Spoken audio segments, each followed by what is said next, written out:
Sisi kwa nini tusikuwe tunaleta watu wanatufanyia kibarua kwetu?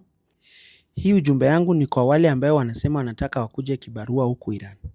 Mimi nasema sio tu Irani, naambia watu ambao pia wako kwa nchi za Waarabu ama nchi zingine. Sisi kwa nini tusikuwe tunaleta watu wanatufanyia kibarua kwetu? Sisi tuko tumejiweza mpaka tunaleta watu wa kutufanyia kazi. Tuko na hoteli zetu, waleto wakuja, hao ndio wanafanya hizo kazi. Kwa nini sisi ndio tubaki kila siku tunaenda kwa nchi za watu wengine kufanya kazi za kusafisha, kufanya driving, kufanya kazi ndogo ndogo, alafu tunaziita ni kibarua? Hiyo sisi kama Afrika ambaye tuko na historia kubwa ambaye tujijui, tulikuwa na empire ya Sudan, tulikuwa na empire ya Wanubi, tulikuwa na empire ya Habasha, tulikuwa na empire, yani tuko na historia ya zaidi ya miaka 1400 1500.